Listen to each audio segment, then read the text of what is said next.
رمضان المبارک کا واقعہ مجھے یاد ہے نا، تھوڑا پرانا واقعہ عرض کر رہا ہوں. ایک شخص وہ ملاقات جمعہ پڑھ کر وہ آئے، میں کہیں اپنے جو دفتر میں بزی تھا، تو جمعہ پڑھ کر آئے اور تھوڑا موڈ خراب تھا نمازی صاحب کا. کیا ہوا بھائی؟ وہ کیا ہوا بھی نہیں پوچھنے کی ضرورت ہوئی، آدمی تو خود ہی نکالتا ہے. وہ نکالنے لگا، عجیب مولانا تھا. بھائی کیا ہو گیا؟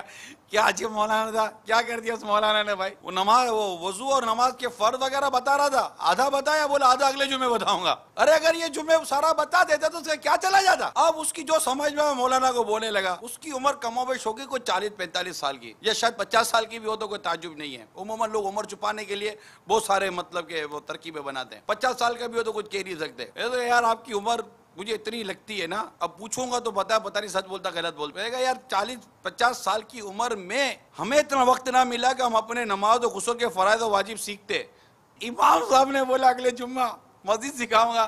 تم کو امام سمجھ میں نہیں آیا یار، اور تم کو 40-50 سال ہو گئے، تم کو یہ 4 باتیں سیکھنے کی تمہیں فرصت نہیں ملی، اور انگلی اٹھا رہے امام صاحب کے اوپر. یار آپ خود بتائیے یار یہ کہاں کی مطلب کہ لوجک ہے؟ کوئی پوزیٹیو مینٹلٹی بھی کسی شے کا نام ہے یا نہیں ہے؟ کیا مثبت تو سوچیں یار، کسی چیز کے بارے میں اچھا سوچیں. اور ہم مطلب کہ دنیا سے چلے جائیں، ہماری نہ نماز درست، ہمارا وضو درست، ہمارا غسل درست، ہم نماز جنازہ میں بھی جاتے ہیں تو نماز جنازہ پڑھنے نہیں آتی. اگر امام صاحب بھی نماز جنازہ کا طریقہ بتائے، اللہ اکبر کہہ دے، باپ رے باپ، جو پھر اس کے بعد ارے عجیب امام صاحب یار، نماز جنازہ کا طریقہ تو بتا دیتا. اب نماز جنازہ کا طریقہ امام نے نہیں بتایا، امام کی تو وہ جو ہو گئے نا اس کا جنازہ نکال دیں گے. اچھا اب وہ عید کی نماز، تو عید کی نماز کا بھی اگر بغیر طریقہ بتایا، امام صاحب نے اللہ اکبر کہہ دیا، کتنوں کی تو عید کی نماز آگے بھی ہوتی نظر آئے گی. اے یار عجیب امام تھا، عید کی نماز کا طریقہ نہیں بتایا. ہمیں کیا بتا، ادھر ادھر دیکھ دیکھ کے وہ اللہ اکبر کر رہا ہے، وہ رکوع میں جا رہا ہے. یہ ہمارا سارا نظام ہے. ہمیں آتا کیا ہے؟ ایک سوال، دین اسلام کے بارے میں. ہم دین اور اسلام کے بارے میں گفتگو بہت کرتے ہیں، مگر دین اور اسلام کے بارے میں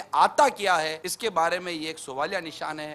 بینگ اے مسلم، ایک مسلمان ہونے کی حیثیت سے ہم سب پر ایک چیز لازم ہے کہ ہم اپنے دین کو، اپنے اسلام کو، اپنے آقا و مولا مکی مدنی مصطفیٰ صلی اللہ تعالی علیہ وسلم کی سنتوں کو سیکھیں، اپنی نماز کو درست کریں، اپنے وضو کو درست کریں، اپنے رکوع کو درست کریں، اپنے سجدے کو درست کریں. انشاءاللہ تبارک و تعالی مدینہ مدینہ ہو جائے گا، ہماری نماز درست ہو جائے گی، اللہ کی رحمت سے ہمارا سب کچھ درست ہو جائے گا. صلو علی الحبیب صلی اللہ تعالی علی محمد. مجھے اپنی اور ساری دنیا کے لوگوں کی اصلاح کی کوشش کرنی ہے انشاءاللہ.